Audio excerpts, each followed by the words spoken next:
Okay, good evening. My name is Geraldine Azocar. I am this year's election chair for the 2020 election. And with me today are Melissa Macaya and Cristy Fajardo. If you guys could say hello, they're also part of the elections committee. Hi, everyone. My name is Melissa Macaya. I'm Region 3 Director, and I'm also on the Elections Committee. Thank you so much to our candidates and our members for participating and joining us tonight. And I'm Cristy Fajardo, and I'm Region 8 Director, and I'm also on the Elections Committee, and I'm so pleased to see so many people running and also participating and watching the forum. Okay, so I'm gonna go over now through the ground rules for tonight. So every candidate will get a chance to speak for up to 3 minutes. I wanna clarify, this is not a debate. This is a space for each candidate to spotlight their strengths and their platform and make it known to our members. Once we open the floor for Q&A, each member will get one question, and I ask you to please try to limit it to one position because there's 20 candidates and not the 20 candidates cannot answer the same question for everybody. So let's try to make the questions a little bit more direct, and candidates will have 1 minute per response. And without further ado, we will start with the president position, and Nancy San Martin, you're up first. Hi, everyone. Thank you for having me. I'm sorry, I'm having a little bit of difficulty here with the, good evening, everyone. Thank you, everyone, for joining us. Glad to see so many people are taking part. So let me tell you a little bit about me. My relationship with NAHJ spans 3 decades. I started out as a student, served on the board early in my career, have helped organize several of our annual conferences, and now serve as Vice President Print. Let me start with some of what has been accomplished just in the past 5 years. A successful first virtual conference, record membership, more than 3,000 and counting, financial stability thanks to new relationships and support from foundations and sponsors, ongoing professional development training sessions in English y en español. También hemos hecho un mayor esfuerzo para incluir a nuestros colegas que trabajan en los medios de comunicación en español. And we've broadened our reach as storytellers with Palabras, a bilingual platform that allows freelancers to showcase and get paid for their work. All of these achievements serve as building blocks that will help us face the challenges of tomorrow. Let me also say how thrilled I am to see that we have so many candidates this year. Of course, this new level of engagement is the result of controversy ignited by action taken by the current board, myself included, on this election. So let me address that. As I've stated before, we screwed up in our communication. 1, we should have been clear that the elections would be postponed as opposed to canceled. 2, we should have had that Zoom town hall with members earlier in the process. I was not happy with how that gathering played out, but I recognize the positive things that have happened as a result of that. We have a much more engaged membership, a bylaws committee to recommend important amendments, and an elections committee to ensure that this fully digital voting process, also a first, runs smoothly. All of this makes us stronger. I've always thought of NAHJ as an equalizer for Latino journalists. My career evolved from local reporter to foreign correspondent and then management, alongside many of my Latino colleagues. And I know I made it to my current post as managing editor in large part because of all I absorbed from my years with NAHJ. And that's what I bring to the table. Institutional knowledge of then and now, a commitment to the work that we do as journalists, the skills to mentor and help mold the next generation of leaders. I am running for NAHJ president because I want to help open even more spaces for young journalists, mid-career and veterans who are ready to take on leadership roles. Ahí es donde podemos tener el mayor impacto. If you looked at the New York Times today, then you likely read the enlightening article about how 80% of the faces of power in this country are white. And of the 15 people who direct major news organizations, 3 are Black or Hispanic. Clearly, we have much work to do. But sometimes we get so focused on what's missing that we forget how far we've come. We have made strides. In my newsroom, which includes the Miami Herald, 3 of the 4 top news managers are women of color, including me. The editor at the St. Louis Post-Dispatch is a former NAHJ president. El Mero Mero at Getty Images News is a member. My competitor for this seat is the Metro editor at the San Antonio Express News. Our members are doing incredible work at news outlets across the nation. We absolutely need to increase those numbers, particularly as it relates to management. But it's not just because it is the right thing to do. It is how our industry will remain relevant. Diversity is not just about the demographics of newsrooms. It is also about inclusion. This has been a long, tough road. We have a lot more to do. If I'm elected president, I pledge to represent you with utmost respect and professionalism. And I will fully support our loyal and creative NAHJ staff, for they are the ones who carry out the best ideas that bubble up from the membership. I firmly believe that there is strength in unity. Juntos, we can and must do more. Thank you. Thank you, Nancy. Nora Lopez?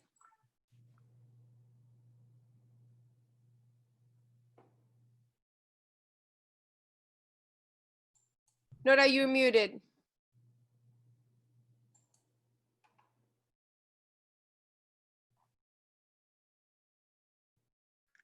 Can you hear me now? Yes, I can.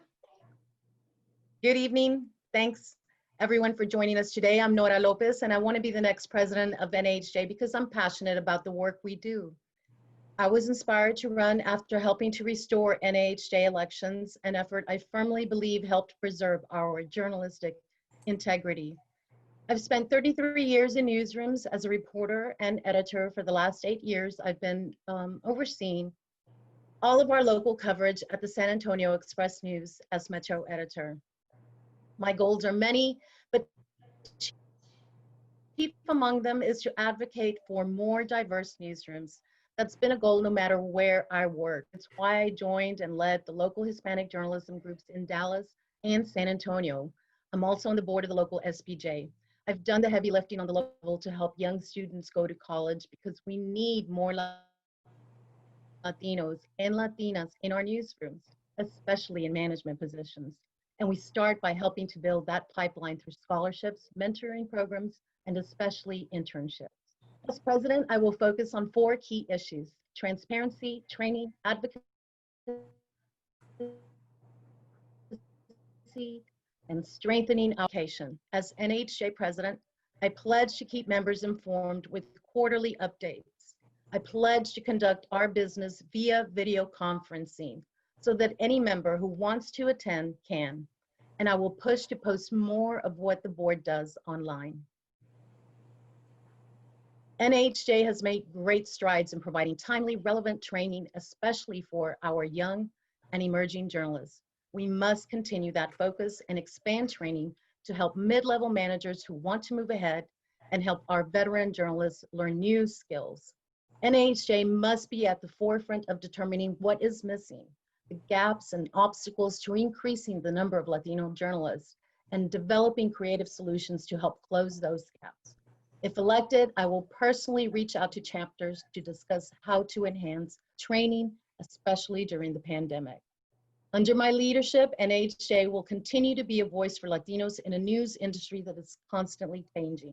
We must advocate for Latino journalists, as our president, Hugo Balta, did just recently by pointing out the lack of Latino moderators in the presidential debates. Finally, I applaud the current review of our bylaws. I attended a recent meeting of the Bylaws Committee and was impressed with the work they've done so far, such as requiring membership approval to postpone or cancel elections. But as they noted, we need more comprehensive review of all the bylaws. A mis colegas de los medios de comunicación en español, gracias por su presencia. Hoy les pido su voto para presidenta de NAHJ. Como presidenta, me voy a enfocar en 4 áreas: transparencia, entrenamiento, abogacía y revisión de los estatus de nuestras organizaciones. Les agradezco su apoyo. Gracias. Okay, now we move on to the position of financial officer. First up, Keldy Ortiz.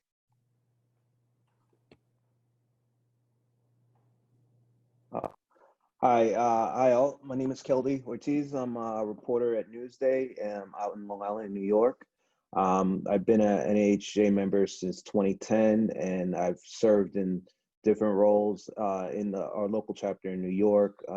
Most recently, currently I serve as the interim president for the local chapter.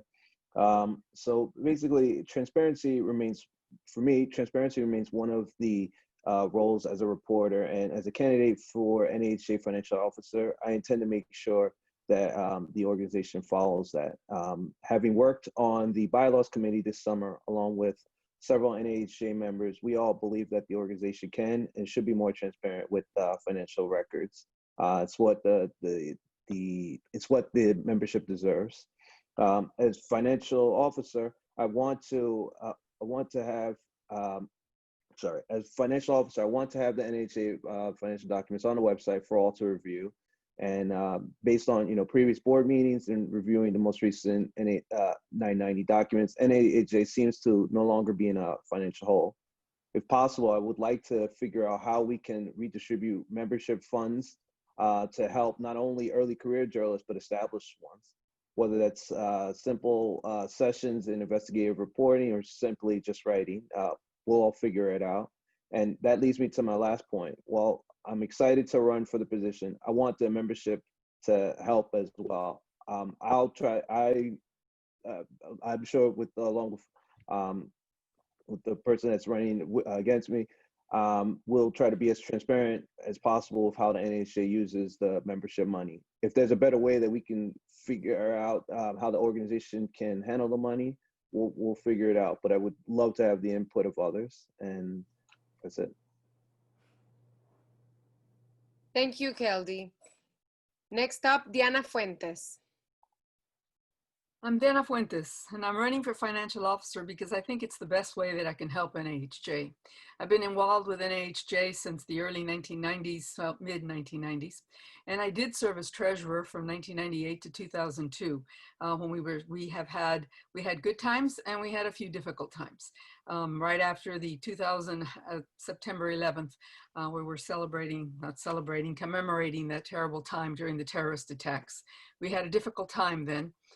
We had difficult times with money. We had difficult times with people being allowed to attend the conference. We had fewer people, and that can be difficult. Just like this year, and I'm very proud of what our organization did in terms of being able to come up with this virtual conference. I knew they had it in them. It was wonderful. I think it was a great experience. I enjoyed it very much, and I thought we did a great job. As a financial officer, one of the very important things you need to do is talk to people about money. It can be hard. It can be difficult, as the people that are there right now know it. Now, as a financial officer, as the treasurer, the real people that do the work on a day-to-day basis is the executive director. It is the accountant. It is the financial investor, the people that are overseeing our investments. But what the financial officer does, the elected person, the bylaws are very clear. You are the person responsible for the financial affairs of the organization. That means that you should be on top of what's going on. You need to be meeting with the executive director. You need to be meeting with the accountant. You need to be on top of this stuff so that you can explain to the membership what's going on. You need to be the voice. You need to be the face. You need to be the one that talks to these people who do the hard work. Now, let's be honest, the ones that get paid are going to be the ones that do the hard work. What I bring to the table is experience.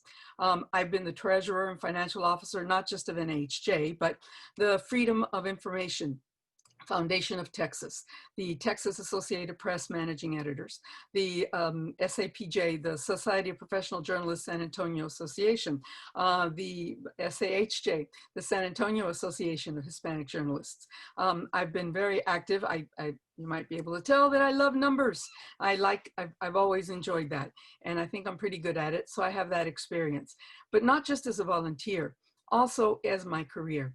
I was in charge of newsroom budgets when I was a city editor at the Laredo Morning Times, when I was the managing editor at the Beaumont Enterprise, when I was director of community papers at the San Antonio Express News, where I work now.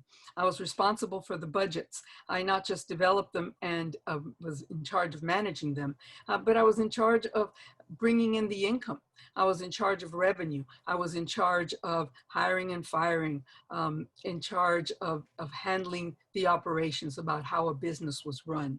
So I'd like to use that experience for the good of the members of the organization. Thank you, Diana. Your time is up. Thank you. No problem. We move on to Vice President for Print, and we only have one candidate in this position. It's Arelis Hernandez. Arelis, you're muted. That helps. Hey everyone, I'm sorry, I'm out on assignment, so I'm doing this sort of by the seat of my pants. But I'll start. So I will never forget meeting the late, great George Ramos of the Los Angeles Times as a student at the San Jose Convention. He was the first person to tell me, as he edited my student project story, that my heritage, my identity, and my experiences can power my journalism. NAHJ made that formative moment in my career possible, and it changed me. But NAHJ to me is like that tia or madrina who was always there for you and welcomed you into her home when you needed succor. NAHJ is one member of a large family that helped me get to where I am. I and many of you are the products of NAHJ investment, and right now our tia needs us. The industry is contracting, the opportunities fragmented, and the call for equity and justice is resounding ever more loudly across this country. We need our tia's house to expand and be more relevant and inclusive to journalists from all walks of life, and to create more moments like the one that changed me for a greater and more diverse number of people. We can expand the NAHJ house by upping our game and making decisions using data. Gone are the days that we should assume that the board knows what's best for members. How can NAHJ use data to identify gaps and opportunities so that our programming and services reflect the desires of our diverse membership and the realities of our changing profession? We must also be consistent with our handling of bylaws, policies, and best practices. Sunday night dinners in my family were sacred growing up. The thing about traditions is that they are consistent. Can you imagine showing up to dinner and no one else did? Or what if there wasn't pernil or tamales at the Christmas party? It would be upsetting. It would trigger recriminations from one board to the next. An outline of easy to understand bylaws and policies that are clearly articulated to members. We need to keep the bylaw review committee going and put together a policy book that will guide successive generations of boards and provide the consistency that NAHJ needs. My point was that NAHJ needs consistency from one board to the next. An outline of easy to understand bylaws and policies that are clearly articulated to members. We need to keep the bylaw review committee going and put together a policy book that would guide successive generations of boards and provide the consistency NAHJ needs to move forward ethically, transparently, and sustainably. These fundamental changes are essential to putting NAHJ in a position to blaze forward, fight the good fight, and avoid the sucker punches. I have lots of other ideas and very little time, but they all synthesize around this idea of data and consistency. So today, I am launching a listening tour, and you will receive emails detailing how you can schedule a time to chat with me or a small group of members about the things that you need and you want. Now, let me be clear, I am not running unopposed. I am running against the underrepresentation of our families, friends, and neighbors. I'm running against systemic racism in journalism. I am running against an industry that continues to tell us that we don't fit into the story. Let's make sure that NAHJ continues to help tell the origin stories of many a journalist and news leader to come by ensuring our familia is in the best shape it can be to tackle the challenges we face. Okay. Thank you, Arelis. Next position is VP for Broadcast, Fin Gomez. NAHJ Familia, thank you. Thank you for this time. I just want to see real quickly how inspired I am that our next president is going to be a powerful and amazing Latina. And I've just been inspired by what Arelis just said. And that's exactly the inspiration and this is what we find at NAHJ. And that's why I love this place. And again, my name is Fin Gomez. I'm a White House producer for CBS News. And I am running for NAHJ's position to be Vice President of Broadcast. And I humbly ask you, my NAHJ family, for your vote. I speak to you from the heart without hesitation, with complete sincerity, that I love this organization. Yo amo NAHJ. This great organization has had my back from the beginning. When I first went to my first conference in 2007, I didn't know anyone, and I was just scooped up. People took me around, they introduced me to people, big managers and vice presidents and correspondents and people that I saw on television for years.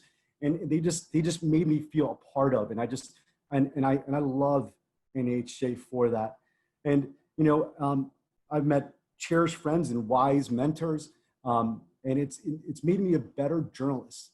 And they've also encouraged me to pass on that legacy to the next generation, the next NAHJ generation coming behind us, because we need to always look at the legacy that we're leaving. We need to be focused on the central mission of more Latinos in news, because that's what we need.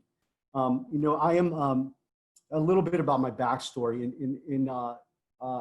When I first walked into the White House grounds as an official member of the White House Press Corps, I'll be honest with you, I teared up. I teared up thinking of my amazing familia who came ahead of me, including my mom, who had passed when I was younger, but who had given me so much, so many opportunities. She had come to this country when she was 18 years old. Didn't know anybody. She came by herself. She came for a better education, and she blazed a path for me. And that's what I thought of when I came onto the White House grounds. I thought of them. And that's what fuels me. That's what fuels me now, and that's what fuels my involvement. You know, I want to help others. I want to help other Latinos in news.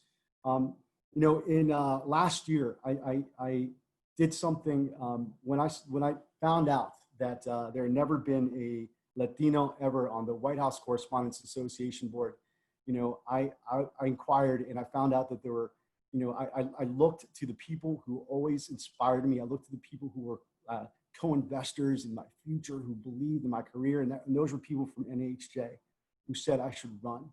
And other people, you know, who weren't from NAHJ said I'd uphill climb, that it might be too tough, but NAHJ stood by me.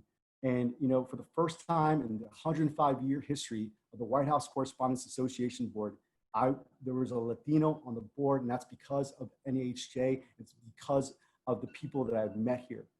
And the reason for that, the reason that matters so much. Your time is up. Thank you.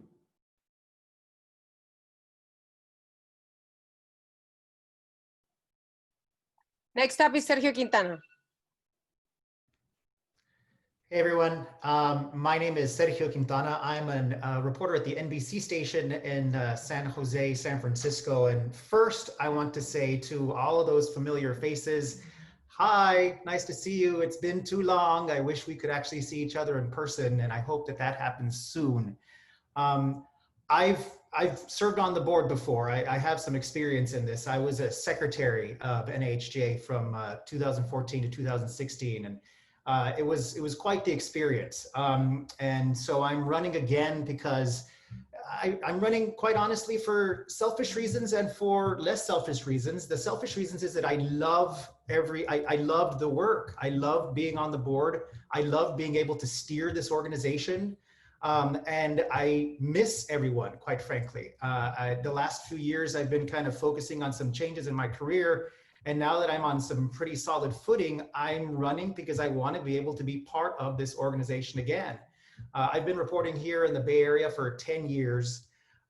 When I served on the board, we did some pretty cool things. And one of the things that I learned in that experience is that you plant seeds that you hope will grow beyond. And there's a few things that we did when I was on the board that I wish we could renew. Like, you know, we started regional conferences when I was on the board, in part because we knew that it was sometimes difficult for people to get to the large national conferences. And if you stayed local, it was easier to get to. And it was a nice way to do the very important work that's done at NAHJ, which is networking. That's like one of the most important things that this organization can do. It is a fantastic platform for networking. And if we can bring those opportunities closer to home in regional events, I think that's something that we really should focus on. That's actually one of the platforms I'd like to try to work on if I am elected. One of the other things that I think is very important, and a few people here have already alluded to this or mentioned it specifically, we need to continue mentoring, and we need to figure out some way to do that in a more structured way. I think that we should have kind of a mentorship core, because especially now that we're all spread all over the place, we can create these opportunities through these platforms to actually start mentoring people, and not just, you know, newcomers, but also mid-career. You might be able to hear that there's a couple of dings. My time is starting to wrap up. You're going to hear more from me over the next few weeks I'm looking forward to introducing myself to those of you who I have not met yet. And for those who do know me, I'm looking forward to seeing you again. Good, because your time is up. Right in time. Next is Julio Cesar Chavez, who has a great name. Thank you. Hey guys, so just first things first, my name is Julio Cesar Chavez, and I'm running to represent you all as the Vice President of Broadcast. Now, I'm a producer with Reuters in DC. For the past 5 years, I was an MMJ in El Paso with KVIA. Now, I'm running for the board because I want to make sure that the NHJ leadership actually represents its members. I think the board should be fully accountable to the organization as a whole, and I want to work to make sure that NHJ serves all its members no matter where they are. Now, I emailed everyone, some details from my platform and a link to my campaign website, but I want to break down my main goals for you guys in 3 top categories. First off, my top 3 goals. We've all been covering protests since George Floyd was killed, and things have honestly gotten very dangerous. So I want to work to, through NHJ, provide the same hostile environment training that we get at Reuters. I want to provide it to every single NHJ member that needs it. This needs to be done quickly because honestly, I don't know what's going to happen on election night. And I want to make sure that all our reporters can make it out of their assignments alive and well. We need to keep our reporters safe. Second, I want to build a free to access platform for big agencies to find NHJ freelancers easily and check out their work and hire them, because it's 2020 and every single one of us has either been a freelancer at one point or we know one personally. My last big goal would be to set up a pay study like that Google form that was going around on the internet. I think if we get people to share their salaries anonymously and we're able to publish those numbers for NHJ members, then when people are negotiating for a new job or a new salary, they're going to have a leg up. They're going to know when they're being lowballed, and higher salaries just benefits everyone. And there's 3 procedural changes I would like to make within NHJ. I want to reinstate the Facebook group so that members have open and free access to all members and they can ask for advice. This would also involve setting up a mentorship program. And I want to make sure that all board meetings are held through Zoom so the board is accountable to its members. I also want to make sure that the board recordings of the Zoom meetings and the minutes are posted within the week, but we should be aiming for posted and delivered to members within 24 hours. Now, my long-term targets would be to set up a foundation for progress within the organization that transcends any individual board that has been elected. This would be more support for local chapters, making the national conferences available to everyone from anywhere. Obviously, if the conferences are physical, they would be taped and then distributed. And we should also make sure that Spanish language reporters within NHJ are treated with equal support, because from the Spanish language reporters I've spoken to, that's just not the case right now. You can find more detail on my platform on my campaign website. That's juliocesar4nhj.com. I look forward to hearing from you guys later on. Your time is up, Julio Cesar. Thank you. And for the position of VP for Digital, we have Yvette Cabrera. Hi, everyone. Thank you for having me. I cover environmental justice issues for GRIST. I am the current Vice President for Digital. I have also served multiple positions for CCNMA, Latino Journalists of California. And I want to share some of my platform, but before I do that, I just wanted to explain a little bit about why I'm running. I have been working on diversity issues for more than 20 years now. And honestly, I mean, you would think that after all that time, I would want to throw in the towel because we all know how difficult it is to get newsrooms to diversify, but it's actually the opposite. I'm feeling hopeful, and I'll explain why. The first reason is because of the reckoning that we're seeing in newsrooms across the country. I am really inspired by the work that individuals within newsrooms are doing to push their news organizations to hire and diversify. But I also feel that a big part of what will make this movement successful is the existence of organizations like NAHJ, which can put pressure on these news organizations to follow through on that commitment. So that is part of my platform. The second reason is because I have never forgotten what it's like for someone to have my back. And by that someone, I mean organizations like NAHJ and CCNMA. When I went to college, I was first generation college student. My parents are immigrants from Mexico. They worked really hard to get me there. But once I was there and decided to become a journalist, I was on my own trying to figure out how to do this. And the truth is I really truly wasn't on my own, because I had organizations like CCNMA, which gave me a scholarship.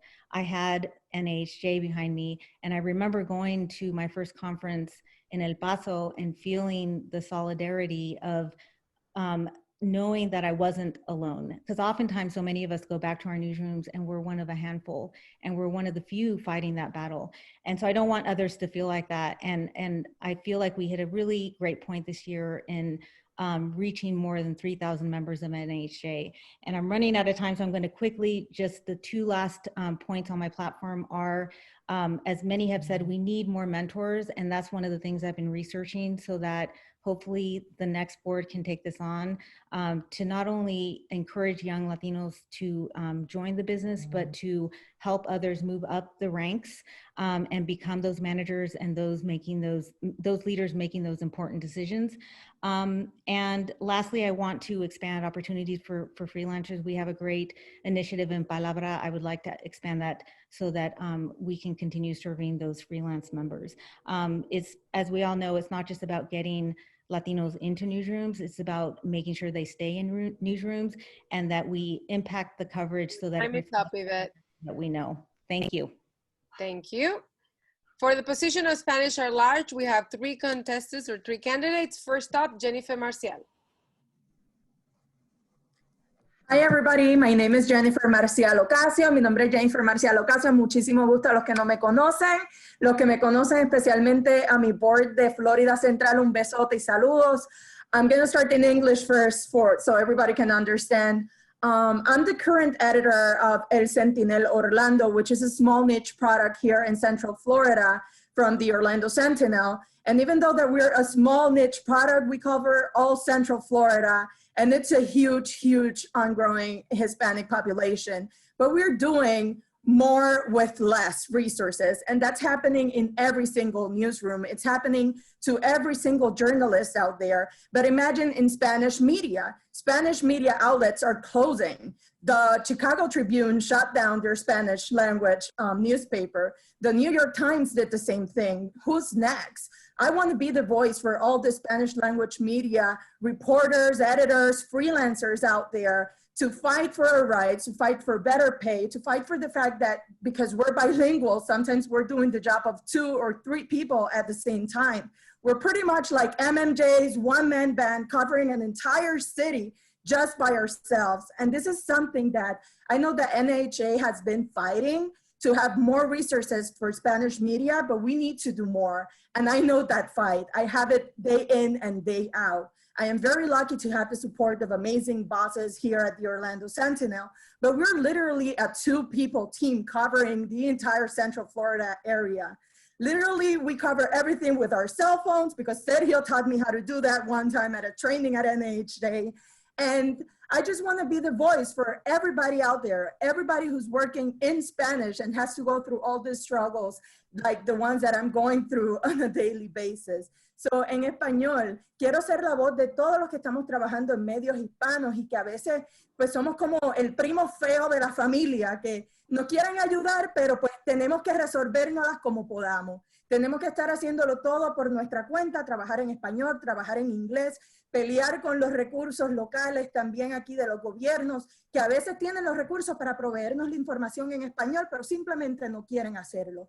Así que quiero ser esa voz, poder trabajar con cada una de las demás posiciones, porque esto no es algo solamente de Spanish at large. It's not something that the Spanish at large position can do on its own. There's Spanish media in every single one of the other positions. And I think that we need to all work together and especially start working regionally. I am the current vice president of the Central Florida chapter, and we've done so many things for our members, from giving scholarships, paying for them to go to the national convention. We even gave COVID relief funds because some of them had been laid off or fired during this process.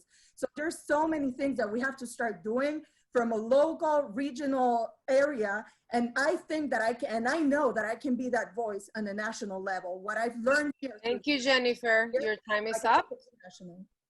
Thank you so much. Rafael Mejia. Hola, muy buenas noches a todos. Mi nombre es Rafael Mejía y soy candidato al puesto de Spanish at Large.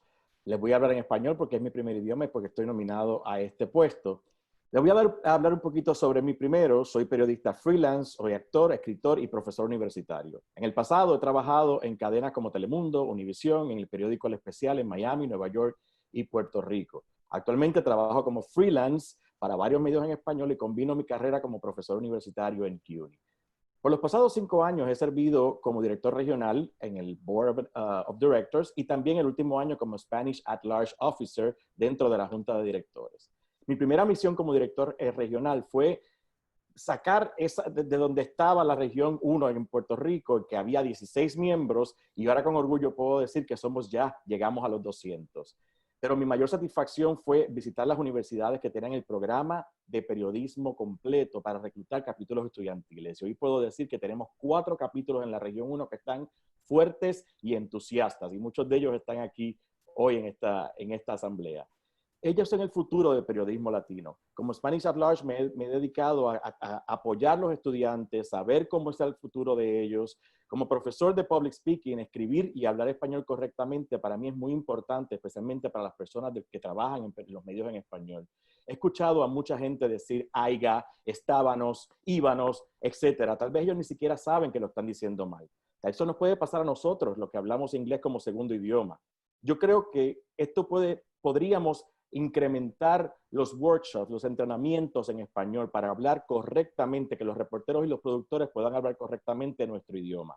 El lema de NAHJ siempre ha sido More Latinos in News, pero esto puede a veces connotar la idea de solamente llenar los espacios, los medios en inglés con latinos. Para mí es muy importante también que promovamos a mejorar las condiciones y salarios de los empleados que trabajamos en los medios en español y que muchas veces no ganamos lo mismo por hacer el mismo trabajo.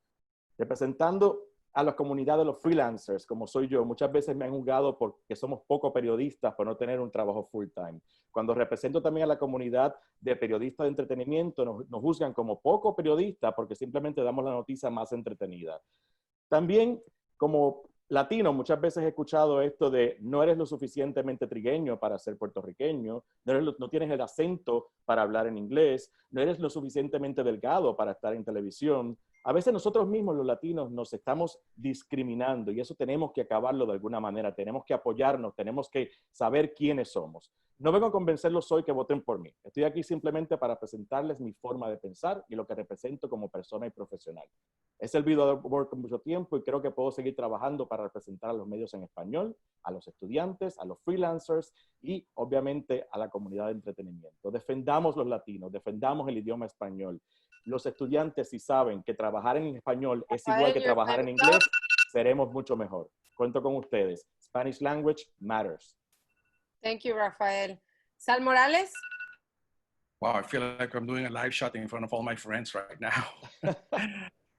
So thank you. Having said that, guys, I'm very happy to be here. And what I want to say is this. It's time and time again, I have heard from mid-career journalists in need of help with networking and job training, especially in the digital space. During this pandemic, we have seen scores of colleagues of mine and colleagues of yours let go, furlough, working for reduced pay.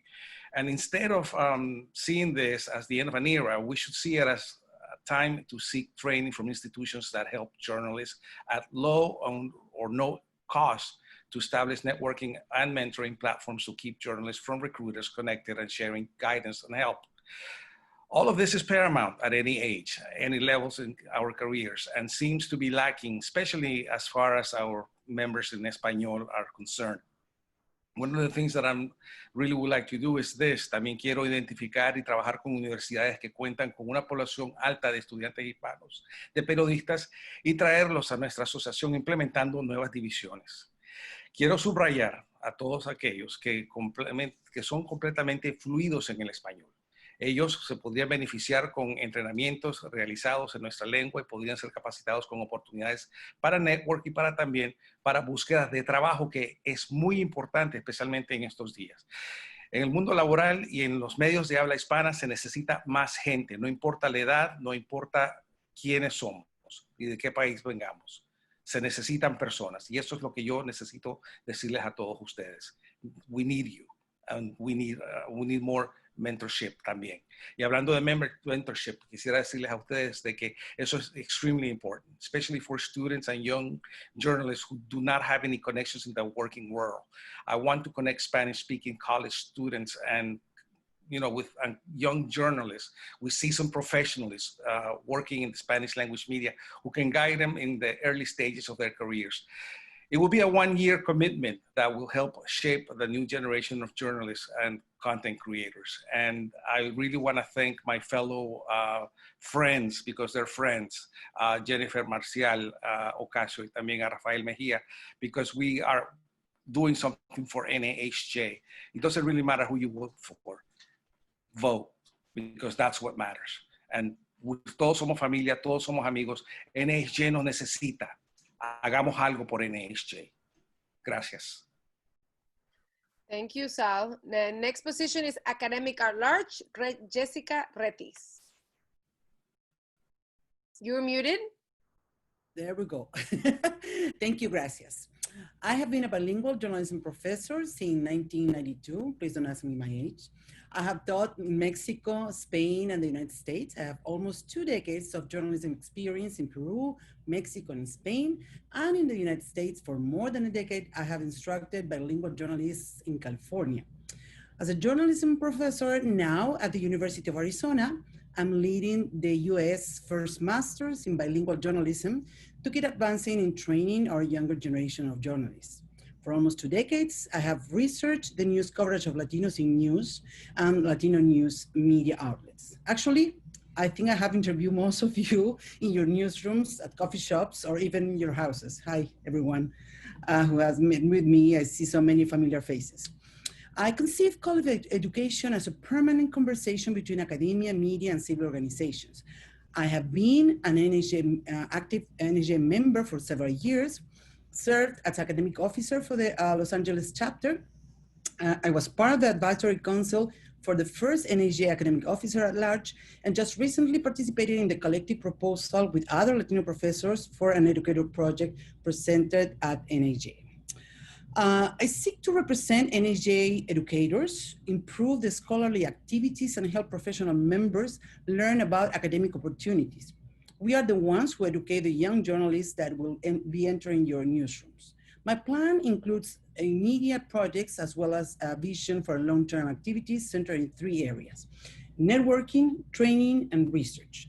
Networking, I would like to create a space where academic members can share challenges and opportunities, establish a permanent liaison with student members as well, create international academic exchanges as well. In training, I would like to promote more training for advancing in the academic career, promote NAHJ participation in academic conferences, create teaching materials and syllabi bank available for academic members, produce workshops to facilitate the transition from newsrooms to the classrooms for professional members, because some of you are thinking on getting into the academic arena as well, and workshops to facilitate the transition from classrooms to newsrooms for student members. And the third part, research. I would like to promote and enhance the presence of academic members in the organization, but I would like to promote the recognition of academic work that has been done by pioneer scholars in the area, which is why I would like to work on the mapping of Latino journalism professors, as well as relevant research about Latinos in the news. Conduct the research projects on the state of Latinos in the academia, revive the NAHJ run-up reports and conduct new reports, share findings and engage in dialogue with newsrooms on how to improve the coverage of Latino communities, advance the efforts on producing NAHJ style book in English and in Spanish. We're looking to improve the presence of Latinos in newsrooms, but we also need to work and improve the presence of Latino journalism students and Latino journalism professors. Gracias. Thank you so much. For the position of secretary, we have 2 people. First up is Blanca Rios. Unmute yourself. There you are. Yep, sorry, just getting myself ready. Okay. Well, Hola y saludos a todos desde Chicago. Yo soy Blanca Rios and I'm running for NAHJ Secretary. I currently serve on the national board as Region 6 Director, which represents the Midwest. I have more than 20 years of experience working behind the scenes in both Spanish and English language local television news. I've spent most of my career at WLS, ABC7 Chicago, in Chicago as the assignment desk editor there, and most recently shifted to a hybrid position that includes being a traditional news writer and a digital producer. So NAHJ, I joined NAHJ mid-career, and I can honestly say that NAHJ has been a game changer for me. It's helped me build a new form of respect within my newsroom. Just the way my managers and more importantly my colleagues, they see that I have this strong passion to promote more Latinos and really people of color within my newsroom. And whenever there is another person of color within my newsroom, I make sure to take them under my wing, and I think obviously that's what we all try to do. But NAHJ has helped me create a broad network of connections, and personally I believe I've grown into a stronger leader with a louder voice. And if people know one thing about me, NAHJ is the one thing I don't shut up about, and I won't shut up about it until there's a permanent change. So as your secretary, I would be on the executive board making tougher decisions and recommendations on behalf of the board. And I want to take that step up within the organization. I've consistently served on the national board for 4 years, and before that I was a Chicago chapter president for 2 terms and a Chicago chapter secretary. So, and I recently in Chicago have helped secure a $20,000 McCormick Foundation grant, which is used strictly for trainings and getting our members to our workshops, to our conferences. And that's something that I would really like to build on as your secretary, just getting more local funding and grants for other chapters nationally. And also most recently, I'm really proud to have worked as co-curriculum chair of the NABJ virtual conference. We saw our training firsthand there from our very own members, and even I believe at least Jessica, who's running, was one of our track leaders. But as secretary, I want to do more than just take your minutes, but believe me, I will take those minutes diligently and responsively and proudly. And I would like to get those minutes shared more quickly, as one of our other candidates mentioned, and get them approved and shared more quickly within a week as well. But what I want you to know tonight is that I'm dedicated. Blanca, your time is up. I'm hardworking, and I would be proud to have your vote. Thank you. Rafael Olmeda, you have the floor. Hi, thank you very much for allowing me to join you guys, and I'm gonna vouch for Blanca. I know that if she is elected, she will serve with honor. My name is Rafael Olmeda. I am a reporter at the Sun Sentinel in the Fort Lauderdale area. I am a former president of NAHJ. I have been in journalism 27 years, and when I first got my first job, I was under the mistaken impression that I got it on my own. Because of my own talent and my own ability. And I had no understanding or appreciation of the hard work of the leaders of NAHJ that came before me. When I realized who opened the door for me, I also realized that it was time for me to step up and open the door for the next generation. And I've decided to serve since then. I joined the board of directors as an at-large officer. I continued serving as a regional director in the Southeast, where I organized regional conferences in Spanish language, which my Spanish has never been that great. As vice president of print, I both commissioned and personally paid for the only report that analyzed how news magazines cover Latinos. As president, I went to Congress. I lobbied on behalf of the organization for the causes of net neutrality and against media consolidation, because I knew how important that was to our organization's mission and success. I want to return to the board to advocate for more transparency, a more user-friendly website, more interactive social media platforms. I want to give you advance notice of what's coming, and again, timely notice of what we've done. There are a million things that have popped in my head and that I've been thinking of. One thing is a report that I've always wanted to do, that I think that we now have the outlet to do it, which is Palabra, and the report would be a means of highlighting the work of Spanish language media for English language audiences. The things that we report in Spanish, that you report in Spanish, that English language audiences don't get, don't see, because I'd like to say that they've lost in translation, but I think we can find them, and we can let everybody know exactly why NAHJ is important, why more Latinos in news is important, why we need to keep having this conversation about diversity. So thank you, and I yield. Right on time. Thank you so much. We have 2 positions left. Next up is General at Large Officer, and Magnelli Torres, you have the floor. Yeah, let me put the timer first, okay? I got you, girl. Buenas noches. My name is Magnelli Torres, and I was born and raised in Puerto Rico. I joined the National Association of Hispanic Journalists when I was a crime reporter for a newspaper in Oklahoma in 1998, because I believe in NSJ mission. Diversity is an issue that I care about because newsrooms should look like the communities they cover. That's one of the reasons why I'm running for the General at Large Officer.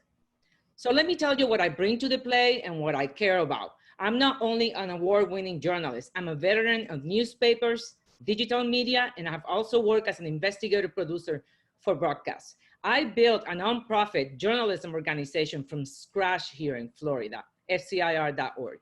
But I also have experience as a leader serving on boards of directors for journalism organizations, as a member of the Investigators and Reporters and Editors Organization, and first and only Latina to be elected to the board. I became familiar with making tough decisions because I served at that capacity during the last financial crisis. At the same time, I've been mentoring and training journalists on digital tools and investigative reporting for years, all across the United States and Latin America. Also at IRE, I served on both national and local conference committees for years. And I have also been very active here at NAHJ South Florida chapter since it was created 15 years ago. We need more training to provide the tools our members need to be successful. Whether you work in Spanish or English language, newspaper, digital, whether you are a manager or entry level or a freelancer like me now. But before we get there, we need to make sure the annual conference is more affordable because more and more employers do not support these expenses.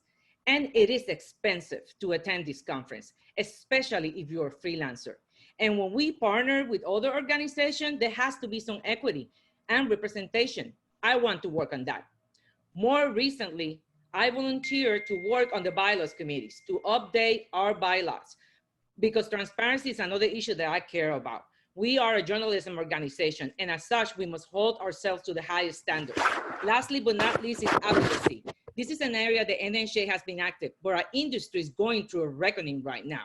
And that means that NAHJ must voice concerns about harassment, discrimination, abuse, racism, and inequities affecting our members. Now is the time to have our voices heard. I hope you join me on this journey so I can work on your behalf because we are stronger when we work together. I want to hear from you too. Si se puede. Namaste. Thank you, Magnelli. Steve Soliz. That's going to be tough to follow. She's a fantastic piece of our organization. We're very lucky to have you, McNelly. My name's Steve Solis. I am the evening anchor at KOB TV in Albuquerque, New Mexico. We cover the entire state. It's a whole other thing. I am currently the General at-Large Officer on the board, and I am honestly fairly new to NAHJ. The reason I got involved was I've been a member for a while, but not an active member. Very recently, a woman here in New Mexico by the name of May Ortega, who now lives in Denver, she reinstated the New Mexico chapter. She asked me if I could help things out. And we are going very strong. We're doing very well. And she left. She's now in Denver. I'm now the president of our local chapter.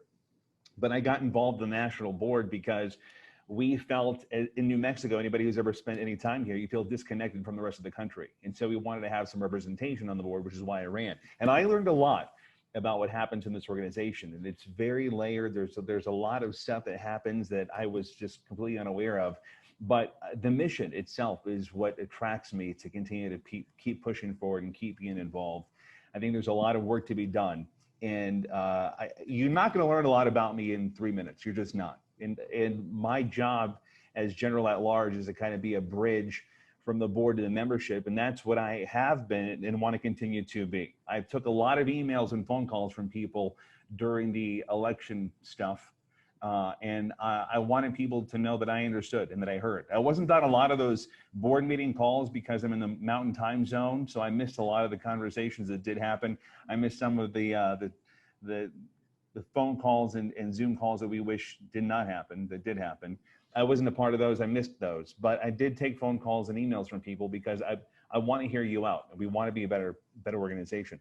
I also want to help keep people engaged. We have a lot of members that aren't as active as we'd love for them to be, and I want them to be involved. That's kind of where my heart is. But more than that, guys, regardless of what happens, whether you vote for me or you don't, and I implore my other people on this call too, the other candidates, all the things that we're saying tonight are great ideas, and they all need to be implemented in some way, or at least heard out. So whether you're voted in or not, let's try and keep all these ideas going, because this fight is not over. We have a lot of fighting to do for our members. You're not going to learn a lot about me in these 3 minutes, but if you want to learn more, call me, find me on social media. I'll take your calls, I'll take your emails, your texts, whatever. I want to get to know you, your concerns, your thoughts. This organization means a lot to me. I'm not your typical journalist. I didn't finish college. I come from a family who grew up poor, like many of you did. I should not be sitting here doing what I do. I am blessed beyond belief. But it's organizations like NAHJ that back me up and make me feel like I can do this. So that's why I'm running. Hopefully you vote for me. If you don't, that's okay. We're going to keep fighting together.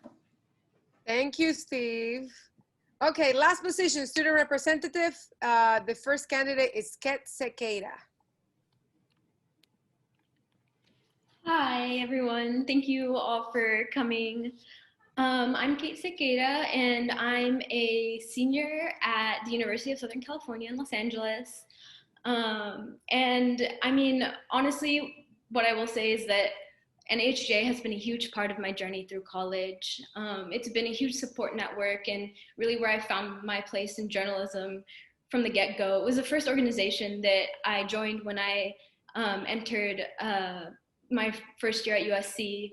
And I really want to be able to get back to it. The biggest thing that I've appreciated from NAHJ is that it's always been about uplifting one another and really pushing peers forward. And because of that, I would like to focus mainly on just connecting students more, sharing opportunities, and highlighting student work. I think that students tend to be a little bit segmented when it comes to really connecting kind of outside of our own universities and that sort of thing, just because obviously we're busy and, you know, we don't see each other necessarily as much. And so I want to really be able to bridge that connection by starting a Slack group for students to be a part of, and we can have different channels that will focus on you know, student outlets and giving one another advice on how we're pursuing stories on our own campuses, reaching out to one another for advice, and really just, you know, being there to brainstorm and really support each other and promote one another's work. A large part of this is also, you know, just being able to connect different student chapters so that they can host events together and really just facilitating that. Of course, opportunities are a big part of, you know, finding those opportunities is a big part of being a student. And I think NAHJ really plays a large role in that. And I think that we can really expand that by, you know, expanding the NAHJ Next Gen section in the newsletter of that comes out monthly, and also by really by providing more of a database, a more expansive database that has, lists of internship opportunities, scholarship opportunities, and also lists, NAHJ members that work at those outlets who are open to, hearing from students who have questions about those different things. And I do want to say too that we need to support our community college students more. That's a huge aspect that often gets overlooked because a lot of people think about university students first. And a lot of my friends are community college students going through journalism. And, it can be difficult when it comes to reaching opportunities because you see the same schools listed at different internships and that sort of thing. So really just making sure that it's an equitable space for all and that we are building that. Thank you so much. The next candidate is Luis Joel Mendez Gonzalez. Hi, thanks to everybody for being here present today. I'm going to give my speech in Spanish because it's my first language and because I feel more comfortable speaking that Spanish, but because it identifies me a lot.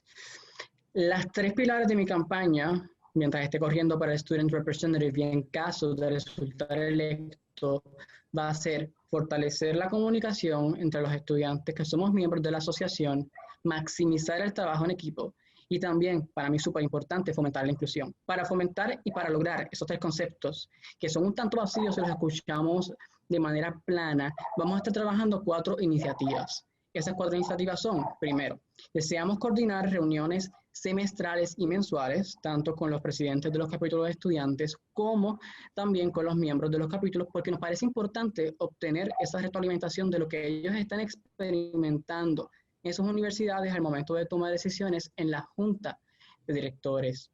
También otra iniciativa es que yo quiero enrollarme las mangas y quiero trabajar para conseguir fondos para que más estudiantes puedan ser becados y asistir a la Convención Nacional, porque conozco a muchos miembros que les encanta la convención anual y ellos desean asistir, pero no todos cuentan con los fondos económicos. Así que yo no pienso solamente sentarme a pedir, sino trabajar para conseguir esos fondos.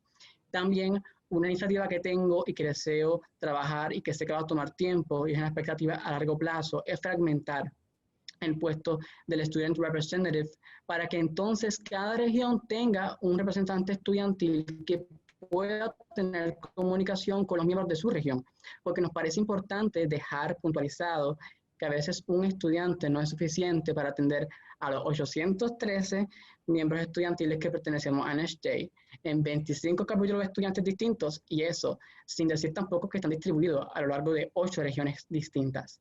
Y por último, pero no menos importante, para mí es súper importante que el contenido y las oportunidades que se ofrezcan sean tanto en español como en inglés. Yo entiendo que habemos latinos que no hablamos tal vez el inglés a la perfección y entiendo que también hay latinos que no hablan el español a la perfección y eso no nos hace ni peor ni más latinos, nos hacen simplemente personas con distintas maneras de crecer y desempeñarnos a lo largo de la vida. Así que con ese mensaje claro, para mí es importante ocupar este puesto siempre y cuando sea con el voto de ustedes y también que se tome la oportunidad de escuchar al resto de las chicas que tienen oportunidades excelentes. Y sobre... Gracias. Gracias, Luis Joel. He was having a lot of connection issues tonight, but he still made it. Kimberly Cruz, you're the last one, but not least. You have the floor. Hola, mi gente. Good evening, everyone. My name is Kimberly Cruz, and I'm running for the NAHJ Student Representative position. First and foremost, I want to thank all of the NAHJ members who nominated me for this opportunity. As I embark on my last year at Cal State Fullerton, I reflect on my journey as a first-generation college student. I remember not having a car to go to school in, working 2 to 3 jobs, or spending hours trying to fill out my FAFSA application, all in order to persevere as a student. It was not easy and there was no guidance, and I'm sure some of us here can relate to those experiences. I felt alone, but quickly I learned I was not the only one with these struggles. To go against my odds, I pushed myself to join clubs and become part of school organizations. And this is where my passion of helping and advocating for students grew. As a Salvadorian, I understand the struggles of my fellow Latinx students. My past leadership experience as a resident advisor, Abrego Future Scholar Vice President, NHJ Student Project alum, and now Vice President of the NHJ Student Chapter at CSUF, has prepared me to listen, advocate, and help students. If elected, my focus is the wellness and success of my fellow NHJ students, and to make this happen, these are my goals. During such an unprecedented time, I want to make sure all NHJ student chapter presidents feel supported and heard. With that comes my pledge to be as accessible as possible to all chapter members. I want to be able to form relationships with students where they feel comfortable and free to reach out to me to discuss any concerns, needs, or achievements. Whether it's meeting one-on-one or me attending their NHJ chapter meetings, I want to be present. For the newly founded chapters, I want to work extra hard to make sure any questions or needs are answered. I want to strengthen membership within these chapters because I found strength within my chapter at CSUF. This also goes for the board. I want to make sure that there's transparency between students and the board. I want to be the voice for the students to be heard. Let's continue to enrich the bridge between students, working professionals, and NHJ board members. Lastly, I want to highlight all the key resources which NHJ provides to students who purchase their membership. I oftentimes hear students say that they're members, but they never attend workshops, or some students don't even know what NHJ is. I am so grateful to be a part of NHJ because it allowed me to find my voice. And if I'm given the opportunity to serve as a student representative, my goal is to help other Latinx students find their voice and own the power which their voice brings to the journalism community. I would do this by creating a monthly newsletter highlighting scholarship and internship opportunities, workshops, and recognize at least one NHJ chapter a month, whether it's a member or an event they hold. This will also allow for networking opportunities and collaborations to happen within chapters. Remember, we're one big family and the students are the future. Gracias, thank you. Thank you so much, Kimberly. Sorry, that is my timer going off. So please make sure, no, this is not where I'm at, sorry. So we're now gonna open the floor for questions. The rules are simple. Each member gets one question. Please address your question to one position on the board because we obviously have limited amount of time, but we wanna try to get to as many questions as possible. You should be putting your questions in the chat if you can. I did get a couple of questions via email that somebody emailed before. So if Cindy Rodriguez is still on the call and she would like to ask her question, I will open the floor to you, Cindy. Sure. Let's find that question.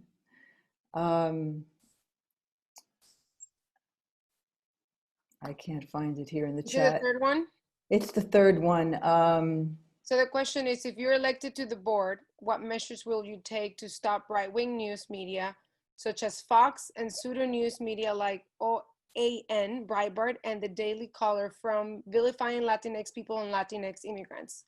And your question, you wanted to make it to the president, correct? Correct. Okay.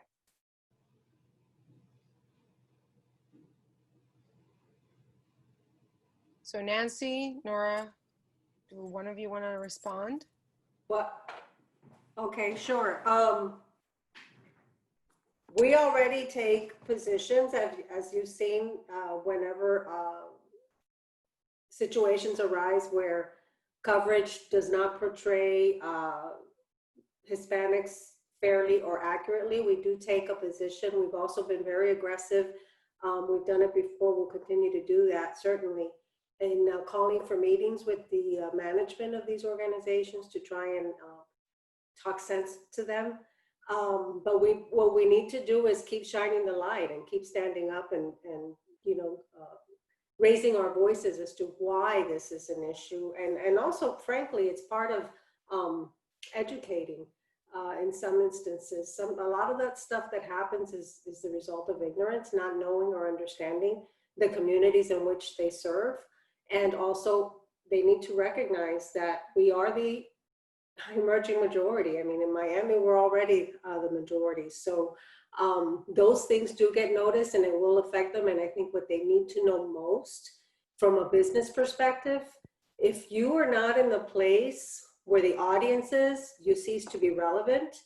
If you do not take the time to understand the community that you cover or that you should be covering, then you are signing away your future, really. I mean, we must stay relevant, and the only way to stay relevant is to accurately portray the communities that are part of this nation. We're here. We're not going anywhere. We're here to stay. So deal with it.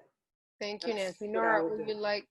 Thank you, Nancy. Nora, would you like to respond as well? Yes, I'm trying to unmute myself. I can hear you.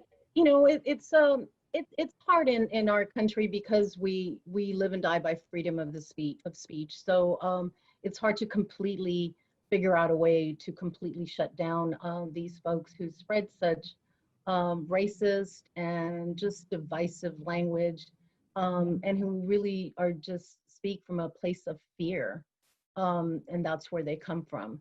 But that doesn't mean that there's not anything we can do.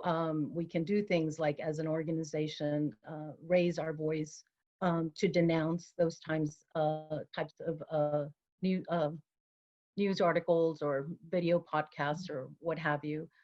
But I also think that one way that we combat it is by making sure that we elevate our voices, our Latino voices.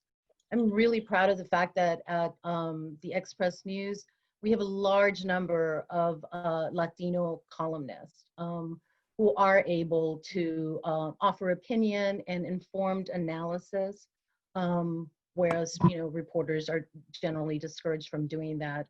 So so that's something that I'm really proud of. Our two Metro columnists are both Latinos. One of them grew up on the border. We have a third Metro columnist who's Black. Our editorial board, 3-person editorial board, we have a African-American and a Latina on that board. So I think that's the way that you try to combat it, by making sure that the voices, informed voices of Latino journalists are elevated. Thank you, Nora. And just a reminder for the candidates, you have 1 minute to respond.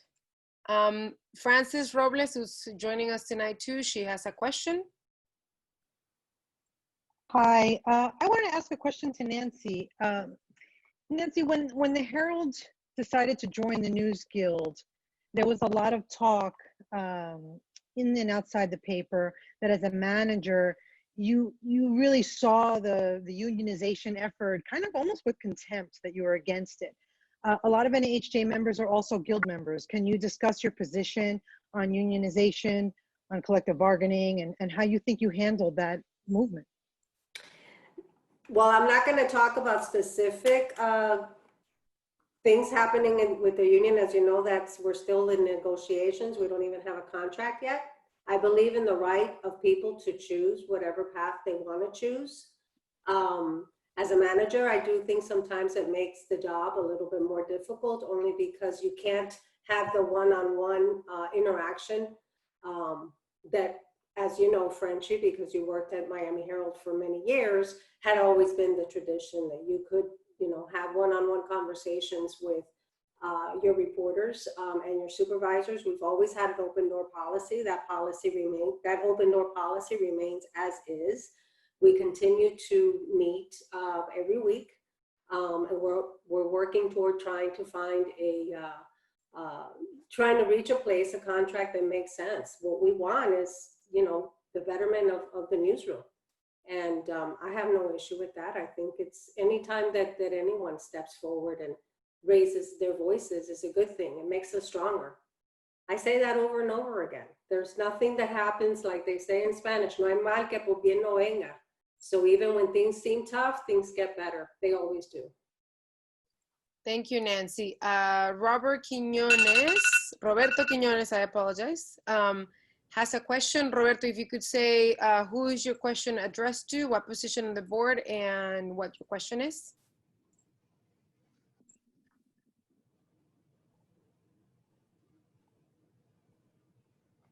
Is Roberto still on the Zoom call?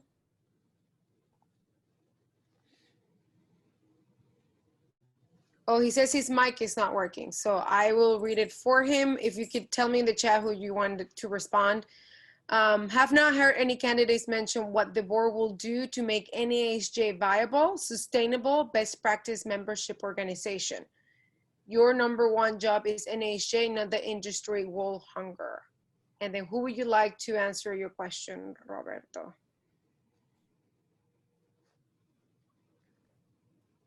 presidents. So Nora, why don't you go first?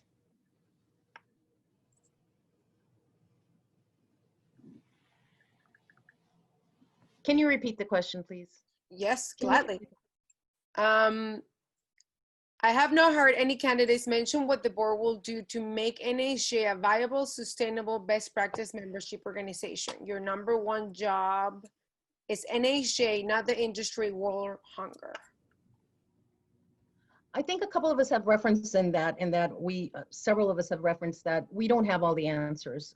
So we need to reach out to our members to hear directly from them about what they want to see us provide them in terms of training and other types of services.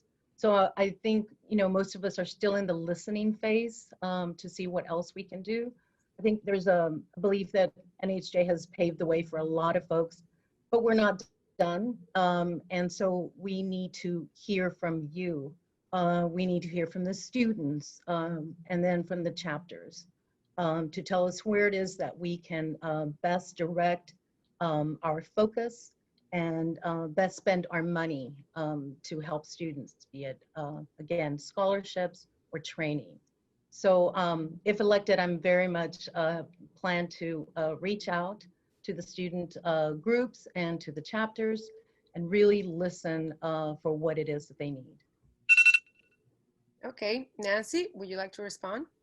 I would. What I would say is this: we're already viable, sustainable, and have best practices. Viable in the sense that, and sustainable in the sense that, as I mentioned in the beginning, NAHJ is financially sound for the first time in a long time. Not only financially sound, but also growing. And we're in a good place. We're not operating in the red anymore, thanks to the efforts of our executive director, to be honest. Sustainable is about being able to get yourself into a place so that you can keep moving forward. The organization has done that. We have had a lot of success, and best practices come from you. You're the folks we need to tap to keep teaching and passing the baton on to the next generation. Thank you. Yolanda Martinez, you submitted a question in writing as well. Would you like to ask one of your two questions, and who are you addressing it to?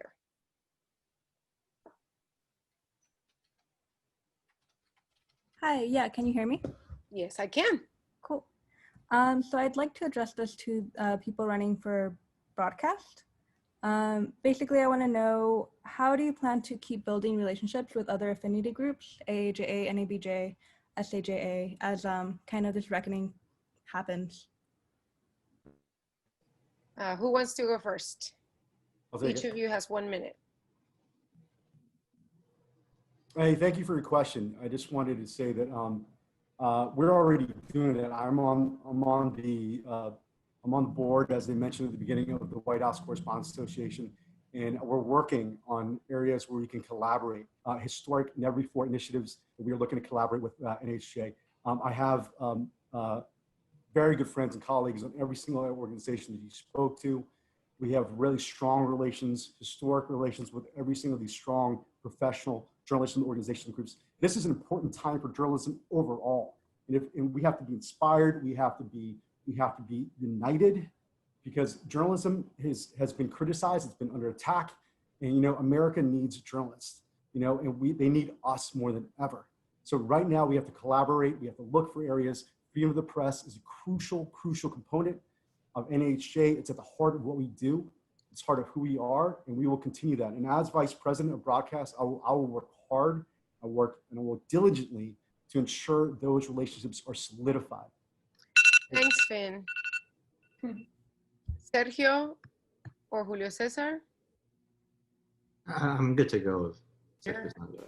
Yeah, I'll go up next. Can you guys hear me okay? Yep.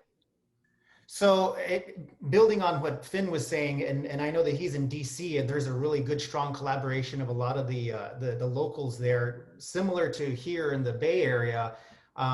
There's in fact, there was just an AAJA election, and two people who are running approached me and said, hey, you know what, we need to collaborate. We need to try to start getting back together again.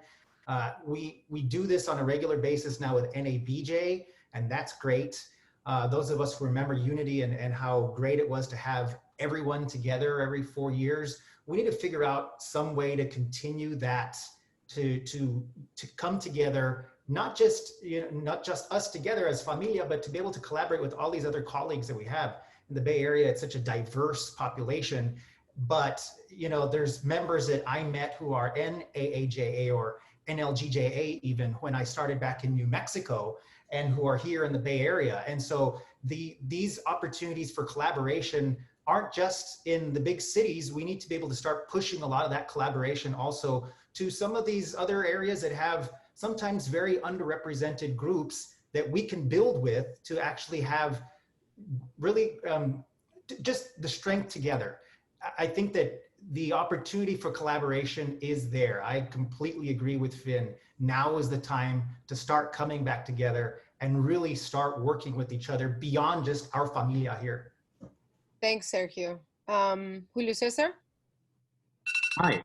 So I have a couple of ideas of how we can increase the collaboration between NAHJ and other diversity and journalism groups. My initial proposal is something that I've actually already mentioned, the pay study.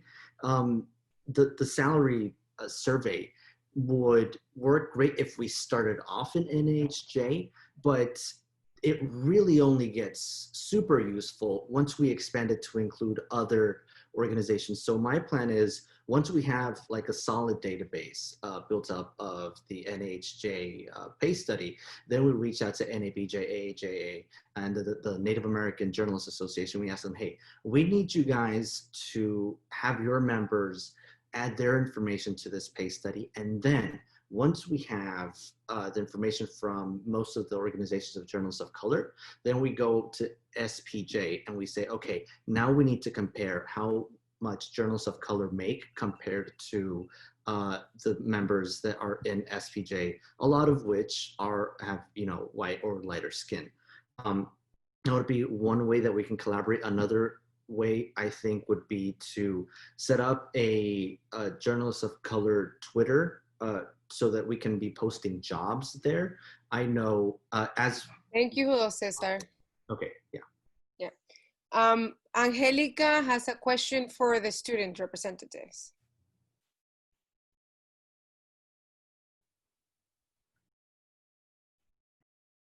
Hello, good night. As the former student rep, I'm not sure if you'll be allowed to raise money for scholarships.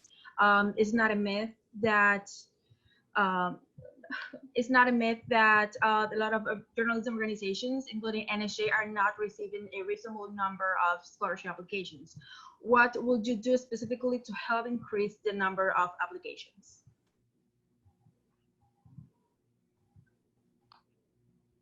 Kate, would you like to go first? Yeah, I think definitely connecting with students on a personal level is really important. I think by being more involved and getting to meet with chapters more frequently as student representative, that's an opportunity to really be able to push and encourage these students to apply to opportunities and to scholarships. I think that's especially important in just really fostering these relationships that we need to move forward. And I think that, yeah, just personally connecting with people, and of course, just making sure that all of these things are present on social media, since that's a huge platform for getting information across, would be beneficial. Okay, thank you. Luis Joel? Yes, thank you. Can you please repeat me the question, because I lost my internet connection, sorry, but I don't have power in Puerto Rico. That is kind of common, sadly, here. So if you can please repeat me the question, I will be very thankful. Sure. I can ask in Spanish if you want. Okay, it's okay. Como representante estudiantil, no estoy muy segura si actually tú puedes recoger dinero, ¿verdad? Para las becas. Y no es un mito que muchas organizaciones estudiantiles, ¿verdad? De periodismo, incluyendo NAHJ, no están recibiendo una cantidad considerable de solicitudes de becas. ¿Qué haría específicamente para aumentar la cantidad de solicitudes? Sí, sí, sí.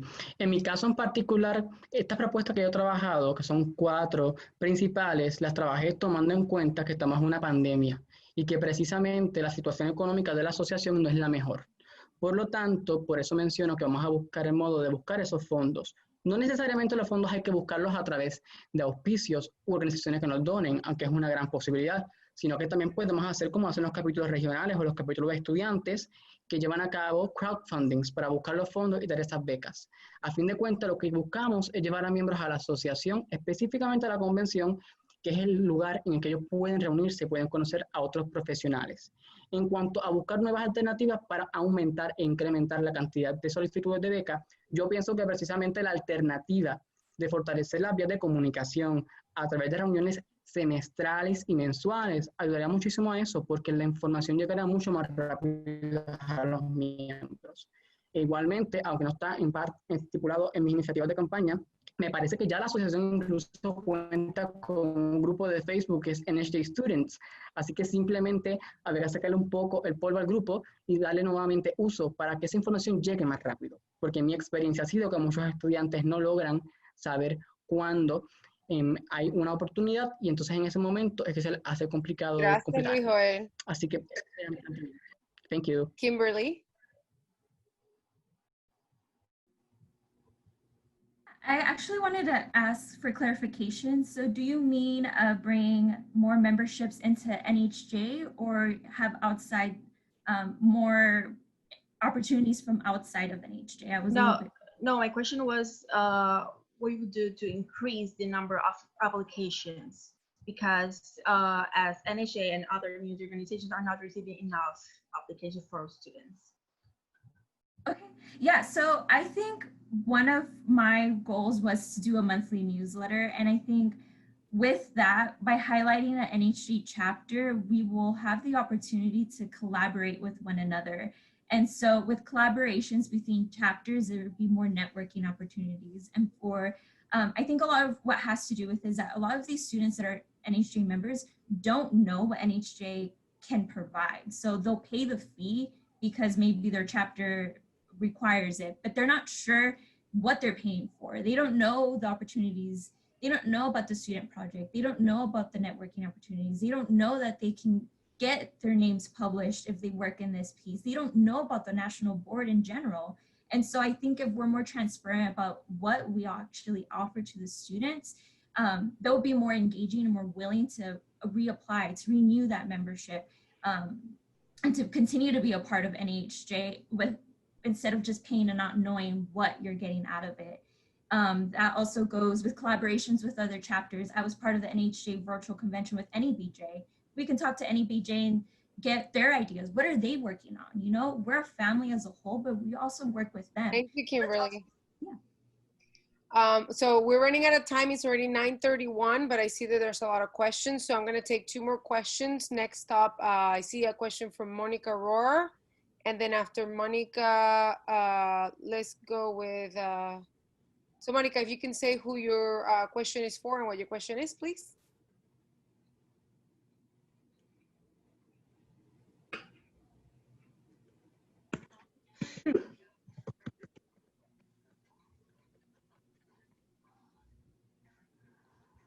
It's for the president. And would you like me to read it? Yes. Can the candidates address what they will do to pressure outlets that have failed to improve diversity and coverage? Will they be willing to more directly call on out specific outlets? Absolutely. Within this last year, our local group, San Antonio Association of Hispanic Journalists, specifically called out my employer, Hearst. So I don't think we should be afraid of doing that and making it public. Social media is a wonderful tool that we are all learning to use very effectively. And so I think we definitely need to make use of that. And when our local chapters are taking those kinds of stands, I think it's important that NAHJ also back them up and support them, which NAHJ did after the Hispanic journalists locally sent out a public letter to our Hearst leaders asking for more diversity in our newsrooms. San Antonio is a predominantly Latino city, and while the Express News has historically enjoyed a huge presence of Latinos, we are nowhere near where we should be. Thank you, Nora. Nancy? Again, we actually have applied a lot of pressure publicly and privately. Remember, we called out Fox in a very public manner. We have met also with Fox privately, and we probably will be meeting with them again soon. It's an ongoing process. We do not hesitate to pick up the phone and call any of the leaders in any newsroom as warranted. I mean, we've done it with the Post, we've done it with the New York Times, you know, we've done it with my own paper. So we have done that. We continue to do that. We should always do that. And absolutely, we need to speak up when needed. But we also need to do our homework. I will say that. We also need to understand what is behind whatever the incident is. I don't think that we should issue statements without having all of the facts. We have to be very careful about that because that's what we do as a profession, and we need to make sure that when we speak with authority. Thank you. Thank you, Nancy. The next question that somebody is addressing to a specific position is from Johnny Cordova. And you're addressing it to the, there you are, Johnny. You muted?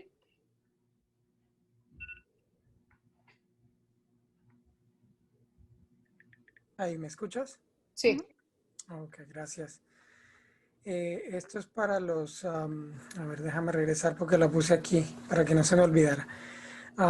For the Spanish language at large, ¿no? Jennifer Marcial, Rafael Meja y Sal Morales.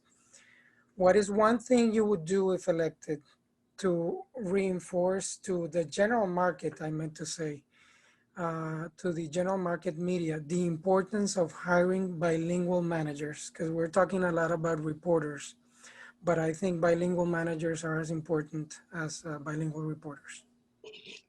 Jennifer, would you like to go first? Yeah, sure.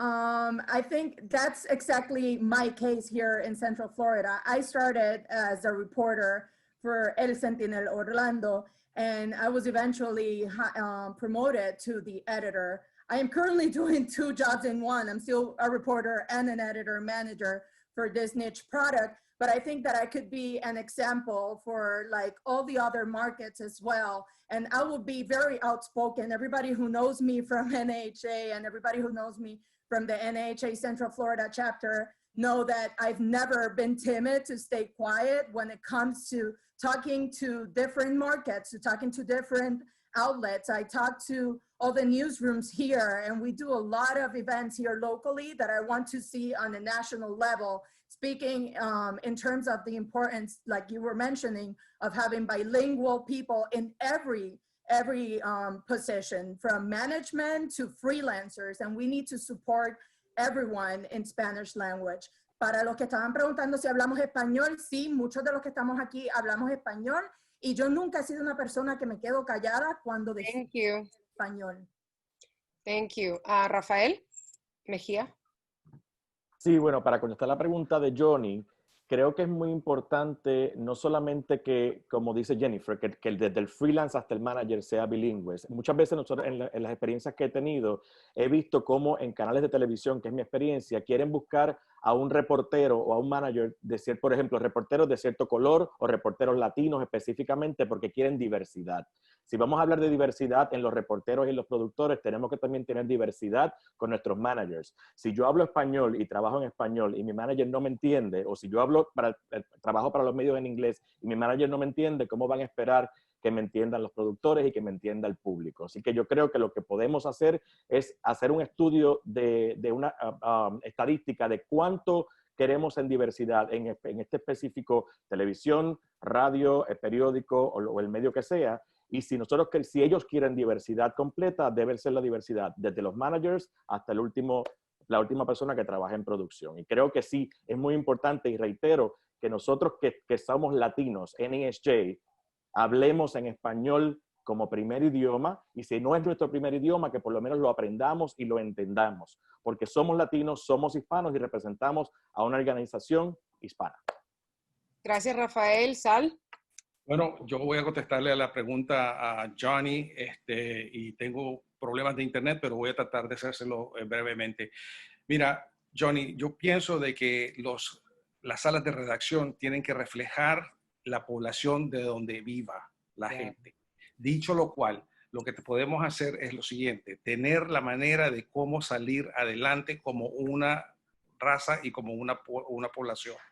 Me interesa saber mucho qué es lo que piensa la gente al respecto. Necesitamos reflejar qué es lo que nosotros tenemos enfrente de nosotros. No tenemos que buscar afuera para tener a un manager de que venga a interpretar lo que nosotros tengamos que hacer. Ya tenemos a reporteros que están haciendo las funciones de 2 personas hablando español. Hablando el español es debe ser una ventaja, Johnny, para las personas de que están en una sala de redacción.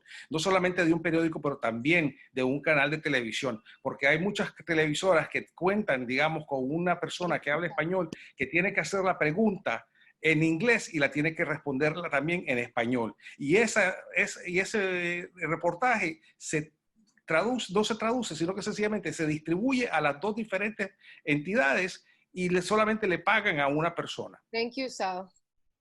Eso es lo que tenemos que hacer, empoderarnos. So I think our time together tonight has come to an end. I do have a couple reminders. Please make sure that you have your member number in order in your hand in the next couple of weeks, because you will need it in order to vote. You can find it by logging into MemberClicks, which is our member database where you can log in and access your account. The candidates and their bios and their statements will be on the ballot. Remember, the election week is between September 28 and October 2nd. It has been really exciting to see so much engagement surrounding this year's election. Thank you so much to each and every candidate for stepping up to lead, and to our members tonight for participating in tonight's forum. To our candidates, I know that we're living through very unconventional times, and we encourage you to find more creative ways to continue to engage with the members during your campaign period. I have to give a huge, huge shout out to Melissa and Cristy, my partners in crime during this election cycle, and to our amazing election advisory committee who helped us navigate through putting the election together and coming up with ideas to make the election more exciting and make sure they would have contested elections. And I think we have accomplished what we set out for. And thank you so much to everybody, and have a good night. And Jada, I'll just add really quick that if you all have any questions, feel free to reach out to us. We do have our advisory committee has put together our wonderful elections hub, and we're putting together a frequently asked question portal. So if you guys have any questions, if your friends or colleagues, weren't able to attend tonight, please share that with them. And thank you again for joining us today. Thank you for your passion, for your dedication to this organization. Speech after speech, and in your questions, you can just really feel that energy. So thank you so much for stepping up to lead, and thank you to our students as well. It's not easy to join a virtual space, and have the courage to share. So thank you so much for your passion and your courage to share to us, because you are the present and the future of this organization. So thank you all. We're here for you. We're here to support this process, and thank you all for helping this be a great success, and best of luck to you all in this election process. Bye. Bye-bye, everybody. Bye. Bye, thank you.